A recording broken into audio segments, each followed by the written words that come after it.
እሺ እንዴት ናችሁ? ሰላም ናችሁ? እስቲ ባለፈው አንድ ሰው ኤችአይቪ ካለበት ሰው ጋር ንክኪ ኦር ደግሞ ግንኙነት ቢኖረው ኤችአይቪ ወደ ሰውነቱ እንዳይገባ ወይ ደግሞ በኤችአይቪ እንዳይያዝ ማድረግ ይቻላል ባልኩት መሰረት አንድ ወንድማችን ከ72 ሰዓት በኋላ ብንጠቀም ያለው ጉዳት ምንድነው? እባክህ መልስልኝ ብሎኛል።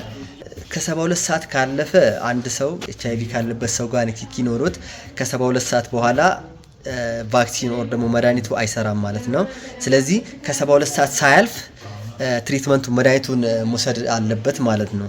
ካልሆነ በኤችአይቪ ፖዚቲቭ ይሆናል ማለት ነው፣ ወይ ደግሞ በኤችአይቪ ቫይረስ ይያዛል ማለት ነው። ለምን ከ72 ሰዓት ካለፈ የኤችአይቪ ቫይረሱ ሴላችን ውስጥ ገብቶ ኢንፌክት ስለሚያደርገው ኦልሞስት ልንያዝ እንችላለን ማለት ነው። ስለዚህ ይሄ ፒኢፒ የሚባለው ፖስት ኤክስፖዠር ፕሮፊላክሲስ ግዴታ 72 ሰዓት ሳይሞላ ነው መሰጠት ያለበት ማለት ነው።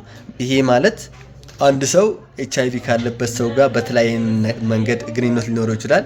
ለምሳሌ ግንኙነት እየፈጠረ እያለ ኮንዶም ተበጥሶበት ሊሆን ይችላል፣ ወር ደግሞ ስለት ባለው ነገር ተወክቶ ሊሆን ይችላል።